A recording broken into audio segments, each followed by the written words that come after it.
In our last video, we learned how to create a simple debug ray viewer so that we can kind of get a sense of how the ray is going to be shot out from our player in the location that we've chosen, which is our muzzle. This could be useful if you're making a game like a first-person shooter and you want to make sure that you have the directionality of collision detection happening in every scenario as you analyze it. For now, we're going to kind of just ignore this ray viewer. It's fine to have, but we want to worry a little bit more about this thing called a raycast. And a raycast is going to be an actual ray like we saw in this debug, but it's actually happening in our game logic and it's causing some effects. So how do we set this up? I'm going to talk you through all the components of this code like usual. We're going to have a certain amount of damage that this ray does. Think of this as a laser beam that I'm shooting, a weapon. It has a fire rate, so I'm going to be delaying how often I can fire. The range, how far it shoots up before, think of it dissipating and failing to do anything afterwards. And then I'm getting the transform of the end of my gun that I would like to be able to use to know my location. And here I'm just actually attaching the muzzle to it. Although I added this here, maybe if I wanted to shoot out from a bit of a different position than my muzzle, where my laser beam is, I can now customize a new position. I can maybe attach a new empty object to the head of my object, or maybe a little bit to the side if I add in a gun visual of some kind. This allows me to just really easily attach the new starting position of that laser really fast. We're also going to have a new piece of functionality that I'll give you a little preview of here. It's called a coroutine. We're going to see it wrap up at the end of the script here, but this allows me to basically determine the length of some other behavior independent of the frame rate, independent of the update, how often it runs. So I'm defining this wait for seconds type object called shot duration at 0.07 seconds. We'll see more about that soon. Got an audio source. I also have a line renderer. This is a really important line to be aware of. I'm going to add a little comment here. This ensures we can see the ray that is cast. A raycast itself that we're working with here is invisible to the player. It's just meant to be something that behaves in the physics system to trigger collisions and other functionality. And we don't see it. So we actually have to manually add a rendered line to see the laser beam that we're shooting separately from that raycast. The raycast itself is responsible for the collision. The line renderer is only responsible for the visual. It's kind of like saying with some of our other objects that we have a, oh, why did this pop up in here? That we have a collider and a rigid body. One thing is responsible for, the renderer and the collider rigid body combination. The renderer is for the visuals, and the collider and rigid body are responsible for the interactions. They're separate things that work together to make the whole object. And in this context here, the line renderer is again the renderer, and the raycast is the physics collision-based stuff. All right, and then we have another float here that we might reference later on. Let's dive into what's going on deeper in our code. When our code starts, when the script is initially loaded, we're actually going to get a line renderer component and get an audio source component, like we've been learning in the past with our get component method call. And we're going to assign it to these class variables that we defined over here. Let's take a quick look at what we got attached to our muzzle here. We have this audio source where I have this little laser sound effect attached to it. We've covered this previously. And I also have a new component called a line renderer. You can, of course, search for line renderer, and you'll see it appearing as a built-in object in Unity. And now we see we have a whole bunch of functionality here for us. The main thing that you need to be thinking about is actually disabling it at the start. We don't want this to be enabled right when the game begins. We want to enable and disable it through our script. And you have a whole bunch of different settings here. One thing that I changed was the width so that the line is actually a lot thinner, so it looks like a laser beam, but you can play around with whatever thickness that you want. All sorts of things about the color and different elements of how it aligns. There's tons of details in here, but for our purposes, we can mostly just get it built, attach it, and call that a day. And let's dive back into our script. So we're going to grab those components that we've defined in Unity into our script. And now in update, we are going to process some logic. I am using my right click of my mouse button to process this, fire 2, based on my input mapping system. And I'm using this time.time strategy where my current time, remember this is the amount of time that's elapsed since the program started to run, is it greater than my next fire? Well, what is next fire? I'm holding information about the previous, or what the last time I fired, because this gets triggered when I fired previously, plus the rate of fire that I defined, how long in between I have to wait for each fire. So this basically ensures that I have a consistent wait time between shots. This is kind of that Boolean state logic, nice and wrapped up here in a nice simple way. Awesome. Next, I start this coroutine called shot effect. And shot effect is the name of this I enumerator down here. I'm not going to go into lots of nitty-gritty details about how this works. I'm just showing it to you in case you find it useful. You want to start experimenting with these coroutines, but really it's pretty supplementary to core stuff that we're learning about. And what this is going to be doing is kind of triggering some behavior that's going to play out in kind of parallel processing to what's going on in a normal program. What I'm doing here is allowing the logic to proceed incrementally each frame and be returned to over and over until completed. So C# and Unity is going to, while this is running, keep track of some states in here independent of the frame rate. I'm kind of customizing how long I want it to take and how to increment through that logic every time it looks at this. Think of a coroutine as being decoupled from update behavior, or kind of being a custom update based on your own timing. And what it allows us to do here is when this is enabled, it enables the laser line. It turns on over here, this line renderer. It checks this box. And then later on, it disables it so that the line disappears, because I don't want that permanently there. Why don't we take a quick look at what this looks like? Now I have disabled the sound, and when I right click, I see this little laser beam. I'm going to make this full screen here again, just so we can see it a little bit more clearly, but I right click and you see that laser beam shoot out as my little laser shot, and it only lasts a brief amount of time. If you hear my clicks, we have that delay for when it can shoot, and then it shoots out only for that short amount of time. I could, if I wanted to, go up here and make this quite a bit longer, and let's see what the result of this is. Let it save and update, push the information to Unity, and as we hit run, my laser now stays for quite a while, which, I don't know, maybe that's what you want. Maybe it's like a beam of laser that's been carved into the floor that sticks around until it fades. You can decide what the length of that is, but I'm going to have this at 0.07.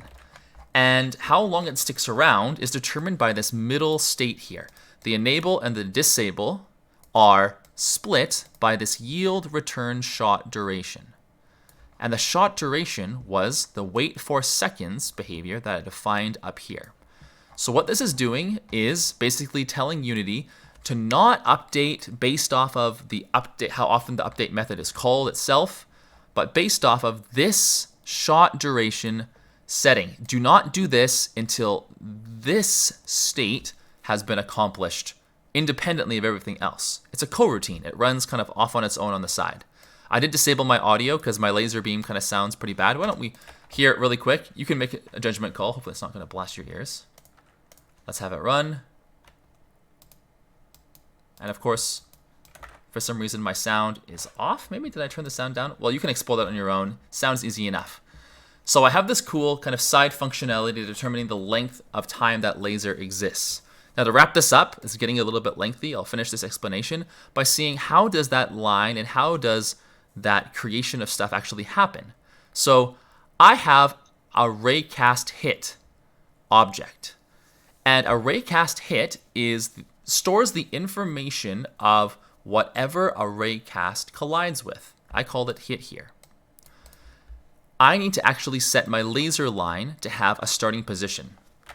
This laser line that we draw, it is drawn from a starting point to an end point. So the starting point being at the front of this little awkward nose and the end point being roughly where my mouse is right now. I need to define those points in kind of a list or an array of information. And the way that this is done is that you say the 0 or the starting point, you're choosing a position, and then the 1 or the second point, you're choosing the next position. You could also add more points after this to continue this line to be drawn in all sorts of different shapes and combinations. But for now, we just want it to be one straight line, a start and an end point, defined by, first of all, the end of the gun's position, and this is our muzzle's position, and later on, the point that the ray hits.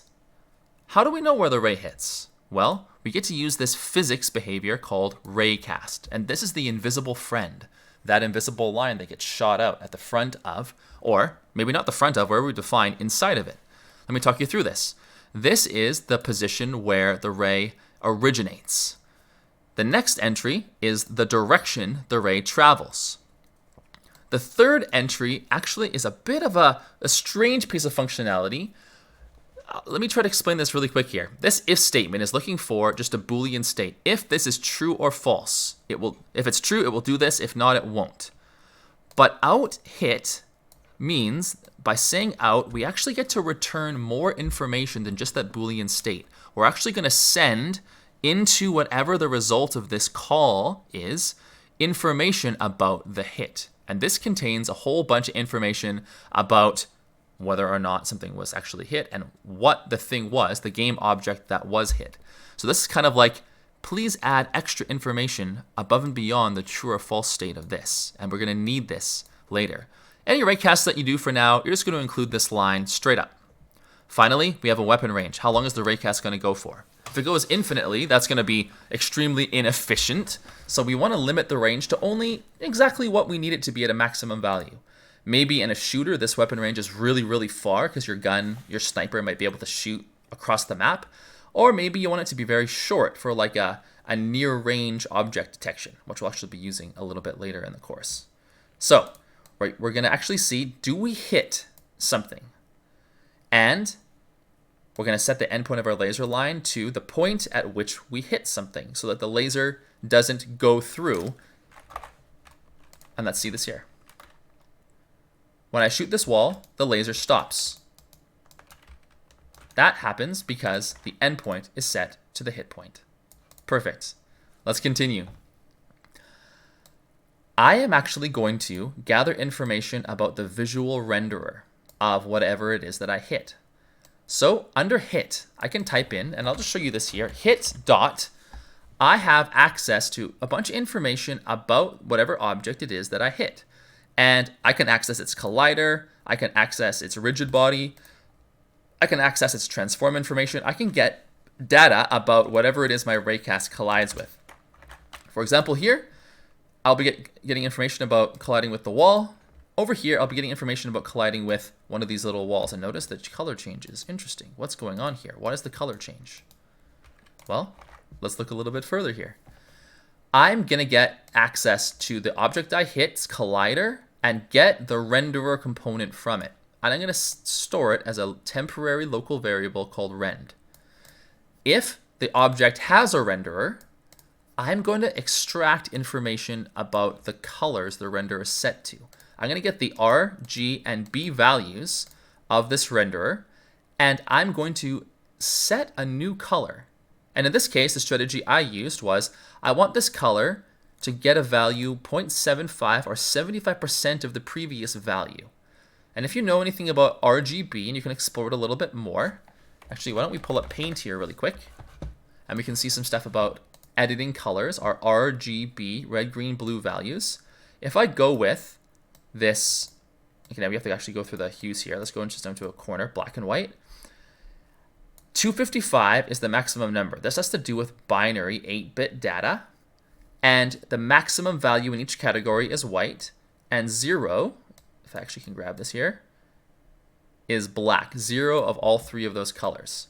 So I can think about, in any of these ranges, there's different combinations of red, green, and blue that make up these different shades. If I multiplied this number and got 75% of it, that means that I'm shifting the values to be lower, which then changes the shade to be a little bit darker. Darker, darker, darker. So this multiplier was just meant to basically make the shade look darker each time that it's hit. To kind of give the sense of, I don't know, it's getting damaged or it's getting influenced in some way. So you see it gets a little bit gray, then a bit darker gray, charcoaly, down to just dark black. And at some point it can't get any darker. It's at that end state. And here I just wanted the effect to be that I've damaged this object, but they're kind of unbreakable. So I still need to use my bomb strategy to blow up these walls that I can't actually affect with my gun. However, I have a different material that I've built that when I shoot it, it has the same effect applied to it, but after 5 hits, it's destroyed, and I have a path through. You also see some little effect. I'm going to talk in the next tutorial about what this effect I have going on around me is. But for now, let's just think about, that's the color change that's happening. And if my tag is hittable, which some of my objects are, this, I'm in my game view. Oops, go back to my scene view. And if I click on one of these sub-objects, I have no tag on it, but this wall over here, this kind of brownish, meant to look more like wood wall, is hittable. I've tagged it to be processed in this unique way. If it's hittable, then I'm actually going to get a script, a simple script I attach to it called hit processor. All the hit processor does is store a health value and then have a method that says if I'm hit, -1 from my health, and if I'm at or less than 0, be destroyed. So it has 5 hits worth of HP. And so what I'm doing in my other script with my Raycast shooter, I'm gathering that script from that object. If my Raycast hits this and it's hittable, then get access to that script, hit processor, get that component. And I'm going to store a reference to it, and if it actually exists, perform that hit functionality. So I see this connection between one object script and the current script that I have that we've covered previously, but now in the new context of using a Raycast to perform it. My final case or condition here is if I haven't hit anything, I'm going to actually minimize the length of this ray's view. So if I don't actually hit anything, it just extends off. It doesn't go on forever. It has an endpoint. So what do I say here is that if I don't get a true result from my Raycast hitting something, instead, I'm just going to set the second position or the endpoint of my visual rendered line to my position or the position where it starts plus moving forward times my weapon range. That's going to limit it to only being the weapon range length in front of me. And there we go. That's quite a lot of new information in a script. I wanted to give you a nice detailed description of how this works. But now you know that you can create your own Raycasts that can also have these renderers attached to them through the way that you write your code to actually have a visual representation of them, and that these Raycasts have the ability to interact with objects in our world. And we can see the result of it here. In the next tutorial, the final part of this middle section of this series, we're going to look at what's going on when I get close to these objects. Why do their colors change, and what is it that I'm trying to set up here? I will see you in the next one.